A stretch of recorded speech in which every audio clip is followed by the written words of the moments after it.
hablo como siempre hacemos, como decía Trini, la triada de Jaén, como siempre hacemos, yo hablo con voces múltiples, ¿no? Porque el trabajo que expongo esta tarde es un trabajo colectivo, de equipo, de mucha reflexión y sobre todo de mucha sintonía y colaboración de cara a plantear nuevas cuestiones sobre sitios que son muy conocidos, que tienen una historiografía muy larga, como es el caso de la Cueva de la Lobera, pero que estamos volviendo con actuaciones nuevas, con intervenciones directas en el sitio, pero también con nuevas preguntas, que eso es lo importante, ¿no?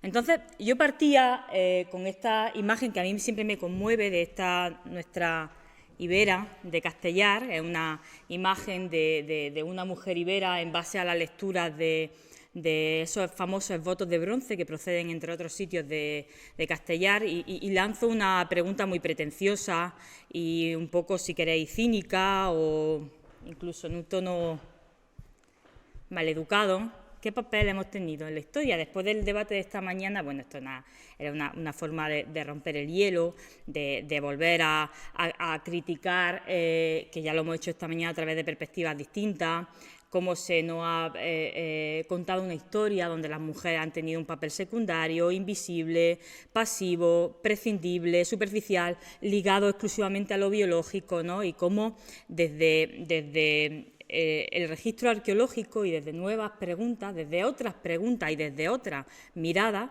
podemos y debemos de construir esos relatos, ¿no? Yo me voy a centrar muy rápidamente en el contexto de la sociedad ibera. Trini nos lanzaba la idea de presentar un caso de estudio como tal, ¿no? Desde perspectiva feminista, y eso es lo que pretendemos con esta intervención. Pero bueno, por ubicarnos un poco, todo el mundo, quienes estáis aquí, conocéis en términos generales quiénes son la sociedad ibera, el ámbito cronológico y geográfico, y también conocéis cómo se ha transmitido el relato de la sociedad ibera, ¿no? que son relatos fundamentalmente basados en este tipo de imágenes y en lo que cuentan estas imágenes, que sin duda fueron claves para entender los orígenes y muchos de los procesos de legitimación política, territorial de la sociedad ibera y en concreto de la sociedad ibera del Alto Guadalquivir. Esas son imágenes del Alto Guadalquivir todas, pero no son relatos únicos. No son relatos únicos. Hay otras vertientes y hay otros matices en la explicación, hay otras miradas, y aquí sí cojo prestada la mirada de la Dama de Baza, que es una mirada muy humana, muy real, ¿no? Cuando vemos estas esculturas que son idealizaciones realmente, pero ver esos detalles de las miradas, de las pestañas dibujadas, ¿no? Te remiten a un plano de lo real, que es donde queremos también situar a las mujeres, porque las mujeres en muchas de las interpretaciones ligadas, sobre todo a la iconografía ibérica, y eso lo sabe bien Trini, lo sabe bien Marga, han estado ubicadas en planos muy alejados de lo terrenal y de lo real, ¿no? De donde se toman las decisiones. Nosotras estábamos allí, en el cielo, idealizadas, como divinidades, como seres sobrenaturales, y sin embargo, el registro arqueológico nos cuenta también otra historia de estas mujeres. Y por eso en la Cueva de la Lobera, el santuario de Castellar, al igual que otros muchos espacios de culto, son claves para hablar de ese tipo de aspectos, porque nos permiten hablar de espacios de sociabilización, de espacios donde se comparte, de espacios donde se hace comunidad. Y ahora bien, ¿quién hace esas comunidades, no?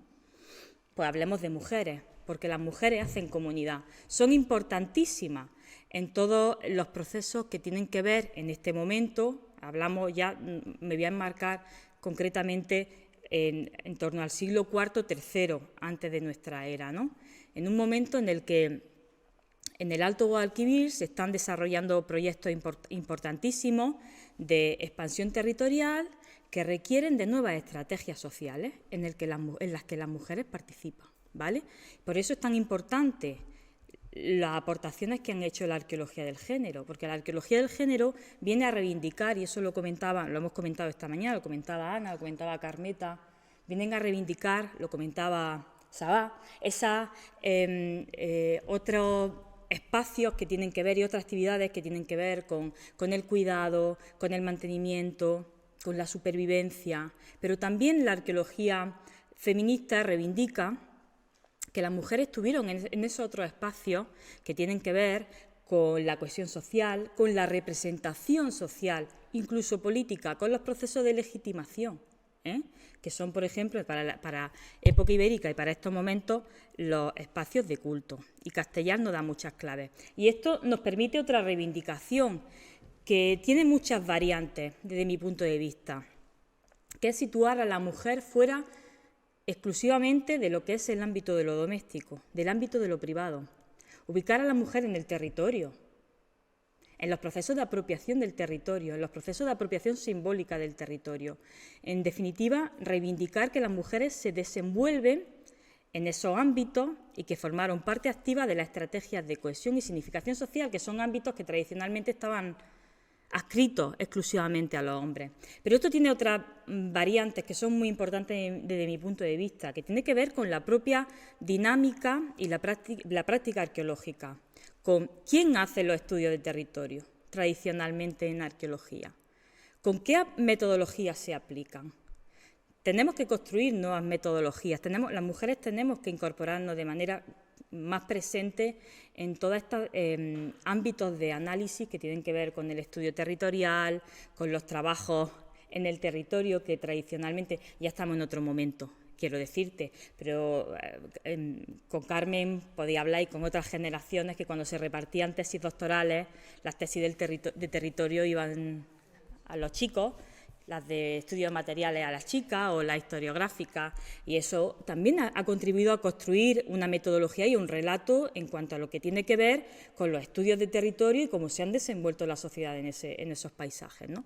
Con lo cual, bueno, otra reivindicación importante, ¿no? Y en este contexto, territorios como el que exponemos hoy, que es el territorio que capitalizó Cástulo en torno al siglo IV y luego en el desarrollo del tercero, son importantísimos porque nos hablan de dinámica muy compleja y muy rica, nos habla de paisajes rituales también que se incorporan en la estrategia de expansión territorial, ¿no?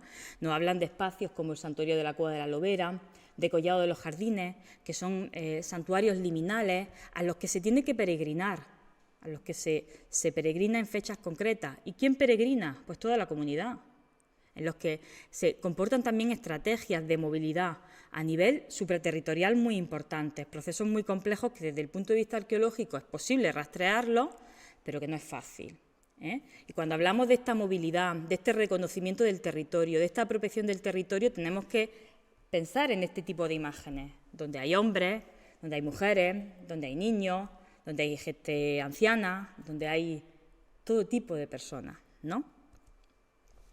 Y tenemos elementos claves que nos permiten también hablar de estos procesos. En el caso de Jaén son estas maravillosas piezas que son los esvotos de bronce procedentes de estos santuarios, de este territorio, que nos ayuda a ver también, a analizar dinámicas de movilidad, que tenemos miles de ellos. Imaginaros la riqueza, es verdad que hemos tenido el lastre de que son materiales que proceden normalmente de expolios y muy descontextualizados, pero investigaciones recientes como las que estamos haciendo nos están dando información sobre contextos específicos de deposición, de uso y de función de esta imagen. Y eso es volver a los santuarios y excavar desde otra perspectiva, ¿no? Pero independientemente de esas limitaciones que tenemos que ponerlas sobre la mesa, ¿no? Pensar que es un registro valiosísimo, riquísimo, porque representan a las personas que fueron a esos santuarios a desarrollar sus ritos, a relacionarse entre sí, a realizar esas prácticas de agregación, de representación social, de relación, y tenemos miles de imágenes que nos hablan de esto. Que no hablan de hombres, de mujeres, de relaciones de género, de actitudes rituales, de edades, etcétera, ¿no? Y nos permite reconstruir estos relatos que tienen que ver con estos procesos de movilidad. Esto es un santuario, esto es una ilustración de Iñaki Diegues, de un santuario que hemos excavado hace apenas 3 años, Santuario de Aza del Rayo, que es un punto en la ruta ritual que va del Oppidum de Baécula al Santuario de la Cueva de la Lobera, ¿no? Y que se trata de una sacralización de un paso que conecta el Valle del Guadalimar con el Valle del Guadalquivir, un paso natural, en el que además hemos documentado un ecosistema muy particular con la presencia de un humedal temporal, en torno al cual se depositaron todo un conjunto de ofrendas, entre ellos votos de bronce, ¿no? Votos de hombres, de mujeres, que nos permiten reconstruir estas relaciones, estas vivencias en el paisaje de la comunidad, ¿no? Esta es otra imagen cenital de lo que es el espacio, un espacio natural que se apropia y que se moldea culturalmente con su uso en estas rutas de peregrinación, que nos llevan hacia la Cueva de la Lobera. Y ya hemos hecho el viaje, hemos partido de Baécula y ya llegamos a la Cueva de la Lobera. Se trata de un santuario complejo, enorme, en el que intervienen un conjunto de cuevas y abrigos, aunque el más importante es la Cueva de la Lobera, que le ha dado nombre al santuario, aunque no es la única cueva que existe y que tiene uso ritual en este paraje, que se estructura en terraza. Es un ámbito, entenderlo como un ámbito en el que tiene un peso importante la propia monumentalidad natural, retocada puntualmente, antropizada, pero no son cuevas exclusivamente, sino que contamos con documentación a través de distintas excavaciones, entre ellas una última que hemos hecho el año pasado, y sabemos que toda la terraza debajo del farallón donde aparecen salpicadas distintos abrigos y cuevas, se distribuye como una terraza urbanizada, una terraza en la que documentamos estructuras, pequeños habitáculos, tradicionalmente se le han llamado casas, yo creo que están mal llamadas casas, pero bueno, son espacios donde hay huellas de preparación de rituales, de elementos que aluden a las ceremonias, pensar que son espacios que en fechas determinadas estaban repletos de gente, y tienen que haber una infraestructura mínima para el funcionamiento del santuario, ¿no? Espacios que al mismo tiempo funcionan como ámbitos que permiten regular los recorridos por el santuario y el acceso a la propia Cueva de la Lobera. Esta es una de las últimas excavaciones que hemos hecho, donde hemos documentado esos sistemas de aterrazamiento que permiten salvar la ladera natural muy inclinada y generar espacios por donde con zonas de acceso, caminos, itinerarios hacia la Cueva de la Lobera o hacia otros ámbitos como la Cueva Horadada, que todavía tienen huella perceptible en el sitio. Este es un sitio que ha sido muy maltratado porque ha sido muy expoliado, pero todavía se ven las huellas de las estructuras que definen los caminos, que permiten generar los itinerarios, en algunos casos marcando itinerarios que fuerzan el acceso individual, porque el ancho del camino no permitiría el acceso de otra manera, y que nos hablan de un espacio de culto amplio, complejo, en el que intervienen cuevas. Las cuevas tienen un significado simbólico importantísimo para la religiosidad ibera, pero no son espacios con lecturas simples ni lineales, sino que son espacios de lectura compleja. Esta es la Cueva Horadada, que también la hemos sondeado recientemente en el verano del año pasado. Es una cueva interesantísima que convive con la Cueva de la Lobera, ¿no? Este es el espacio principal del santuario, la Cueva de la Lobera, y la primera terraza, aquella terraza que Lantier y Cabré, cuando hicieron su visita a inicios del siglo XX, definieron como el montículo de ofrenda o el montón de ofrenda. Yo no sé lo que se encontrarían, imagino que bueno, es votos, cerámica, fíbula, aguja, anillos, algo de armamento, elementos de adorno personal, fusayola, bueno, imaginaros, todo un enorme corpus de material votivo que nos habla precisamente de la amplísima frecuentación y de la importancia de este espacio para la ritualidad en el territorio de Cástulo. Y, como decíamos, la Cueva de la Lobera, además, tiene un papel importantísimo no solo en la propia planificación de la ritualidad, sino también en la narración del mito que rige este santuario. Y en este sentido es muy importante todos los procesos de recreación visual de lo sagrado, ahora mismo lo dejamos así, ahora lo explicamos un poquito mejor, que se producen en este abrigo, ¿no? Y que son intencionales y que es una construcción cultural que actualmente se documenta y que da sentido a la importancia de este santuario, ¿no? Y esto nos lleva también a este juego que tenemos que desmontar constantemente de contraposición tradicional entre la imagen femenina y la divinidad. La imagen femenina, que es mujer, es divinidad, puede ser las dos cosas. Cuando vemos estas iconografías que a veces generamos a crear contradicciones donde no la hay, donde son planos perfectamente relacionables y definibles. Y en el santuario de Castellar precisamente se da esta circunstancia, porque la narración mítica principal en esta cueva la protagoniza una imagen que nosotros y César Esteban, que es astrofísico del Instituto de Canarias, que ha hecho los estudios y las mediciones con nosotras, en este caso en la Cueva de la Lobera, definimos como una hierofanía, como una aparición divina. Claro, esto lo argumentamos, no se trata. Por lo tanto, el principio fundamental que rige el culto de este santuario es un principio femenino. Eso no quiere decir que el culto sea un culto femenino, veremos que no, sino que cuando hablamos de esta narración mítica, en el caso de Castellar, hablamos de una divinidad femenina. Una divinidad femenina que es protagonista de un proceso que tendría su historia mucho más compleja, a la que lógicamente no podemos acercarnos con mucho más matices porque nos faltan herramientas, nos faltan textos, nos faltan elementos que nos permitan precisar estos matices. Pero tenemos el espacio, tenemos el paisaje y tenemos la conservación, tenemos los contextos y tenemos la conservación del fenómeno, ¿no? Y entonces nos situamos dentro de la Cueva de la Lobera y vemos que es un ámbito natural, que apenas ha sido retocado. Gerard Nicolini, que dirigió durante muchos años las intervenciones en Castellar, hizo un estudio porque él era así, él era muy minucioso.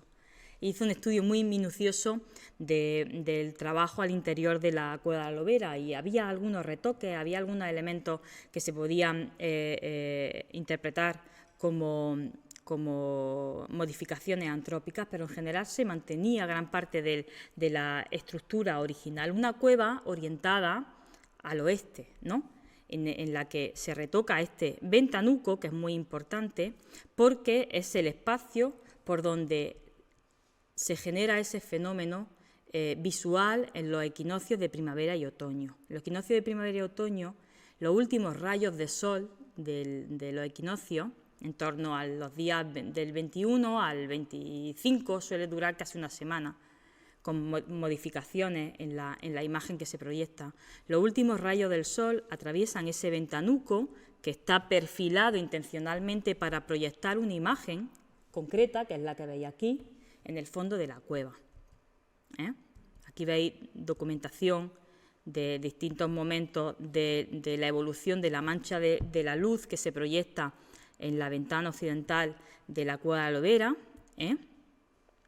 y que nosotras interpretamos como una imagen abstracta de un arquetipo femenino, ¿no?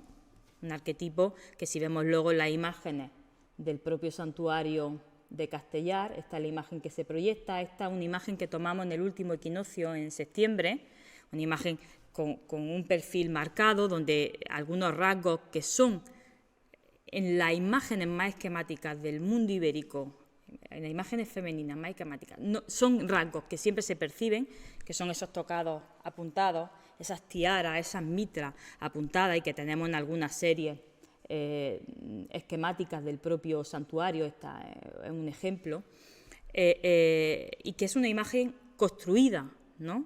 Es una imagen intencional que permite relatar, en este caso, una narración mítica seguramente relacionada con la divinidad, generar un fenómeno visual excepcional que se produce en momentos concretos del año y que solo pueden observar un grupo pequeño de personas porque es un espacio acotado, ¿no? Sin duda, este fenómeno o esta hierofanía, como nosotras la interpretamos, tuvo un papel fundamental, un papel regulador fundamental del calendario ritual en los santuarios. Para poder observarla tienes que peregrinar. Hablamos de peregrinaciones a larga distancia. Hablamos de distancias mínimo de 25 kilómetros hasta 45-50 kilómetros entre los distintos sitios ocupados de los principales ópidas ocupados del territorio de Cástulo, ¿no? Para observarla tienes que peregrinar en fechas determinadas, ¿eh?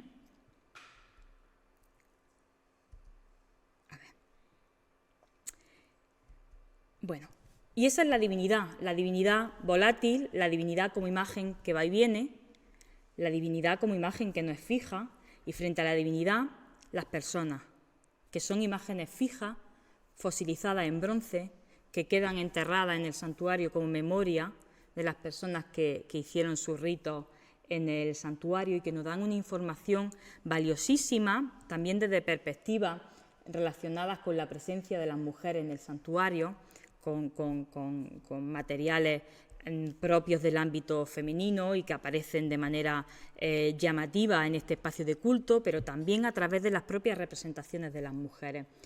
Imágenes en bronce, imágenes fosilizadas en bronce que nos permiten o que nos han permitido proponer una secuencia de los ritos que se desarrollan en este santuario, en los que las mujeres son partícipes activas al mismo nivel que los hombres, hasta el punto de que estamos, iba a decir harta, no nos hartamos de decirlo, pero no nos cansamos tampoco de decir que la ritualidad femenina en espacios como el Santuario de Castellar se incorpora a la estructura oficial. No es una ritualidad secundaria, ni aparte, ni menos importante, no se entiende la estructura ritual de estos santuarios sin la participación, si quitáramos de la ecuación a todas las imágenes y a todas las representaciones de la mujer. Y en esta cadena ritual tiene un papel fundamental, o tiene un papel fundamental el propio ciclo biótico. En el rito en este santuario, igual que en el del Collado de los Jardines, vamos a ver cómo se demarcan y cómo se sancionan fases concretas de la vida social de las personas, en las que las mujeres participan igual que los hombres, ¿vale? No vamos a hablar de todos los ritos ni de todas las cadenas, vamos a citar algunas ritualidades interesantes para que veáis la importancia, cómo desde perspectivas actuales hemos tendido a separar lo que en contexto original no era separable. Por ejemplo, cuando se hacen todos los catálogos de esvotos de bronce, o casi todos, cuando se ordenan los esvotos de bronce, se hacen esvotos masculinos, los primeros. Los jinetes, los guerreros, por supuesto, los primeros. Y luego pues hasta los desnudos. Y después los esvotos femeninos. Las grandes damas, no sé qué, no sé cuánto, hasta los desnudos. Sin embargo, lo que estamos viendo es que los esvotos femeninos y los esvotos masculinos, en muchos contextos rituales de estos santuarios, compartían ritualidad y posiblemente eran ofrendas de pareja. Sin embargo, en nuestra percepción, en nuestra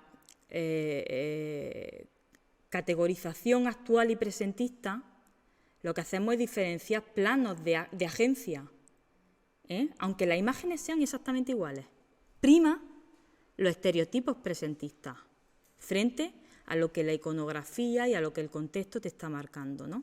Entonces, una de las cuestiones de replanteamiento en el análisis de este tipo de contextos es precisamente esto, a mirar esta iconografía, estas imágenes desde estas perspectivas. Nuestros catálogos de esvotos no empiezan por los hombres ni acaban por las mujeres, están mezclados.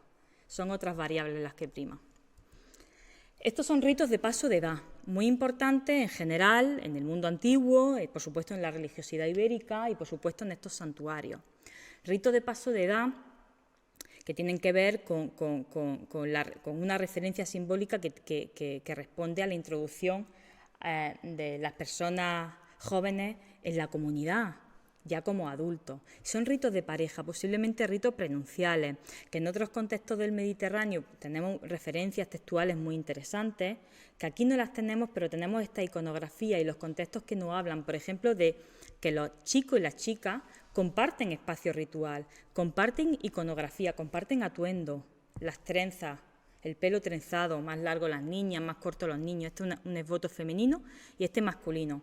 Las niñas siempre con la túnica larga, los chicos con la túnica corta, el faldellín, pero fijaros, comparten también los tirantes cruzados, que son característicos del atuendo ritual, de los ritos de paso, comparten el gesto y comparten la ofrenda, es decir, la misma actitud ritual. Posiblemente ritos de pareja. Ritos de pareja vinculados o relacionados, en el caso de la chica, con momentos importantes en la introducción también de la reproducción biológica y social en el seno de la comunidad, ¿no? No sabemos cuando hablamos de qué edades, bueno, en ámbitos del Mediterráneo, como en Lavinio, que sí tienen fuentes textuales, hablan que están vinculados a la menarquía, al momento en el que las niñas pueden empezar a reproducirse, ¿no? a adquirir un rol importante también para la supervivencia de la comunidad, ¿no? Y esto aparece en este santuario con imágenes maravillosas como esta niña con las trenzas, con un collar o varios collares, en el que se marca el sexo, y se marca un sexo que es un sexo de niña, en el que ya se ve el vello púbico incipiente.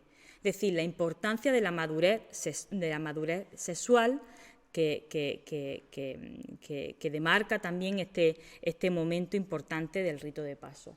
Un rito de paso que sabemos por la propia iconografía y por los contextos materiales que se demarcaban y que tenía distintas fases, y una de ellas era el corte del pelo, tanto en las niñas como en los niños. Se cortaban las trenzas que tenían anudadas en estos aros de bronce que nos encontramos sistemáticamente en los contextos rituales de Castellá y de Espeñaperro y de otros ámbitos del sureste, de otras cuevas santuarios, ¿no?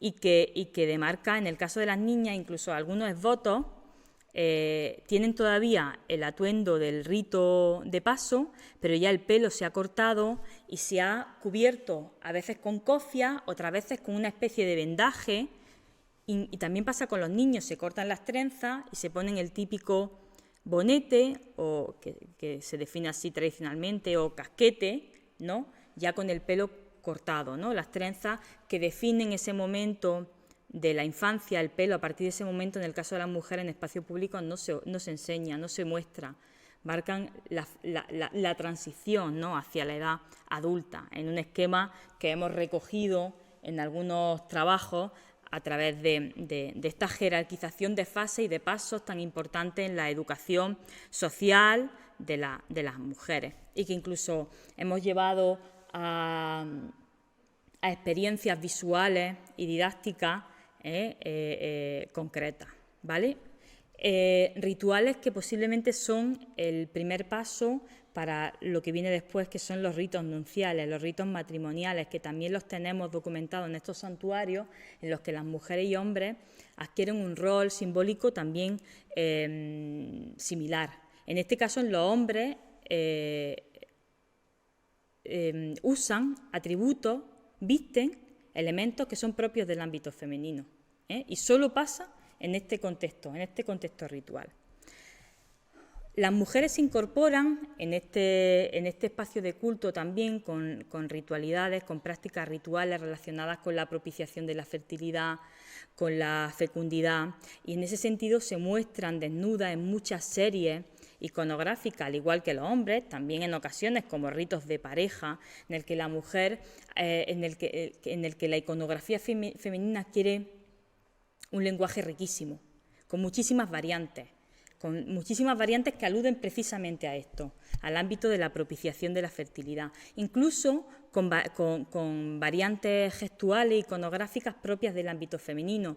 Y estas son unas imágenes maravillosas de mujeres que tienen una simbología y que son muy detallan muy precisamente cuál es el comportamiento ritual en el santuario.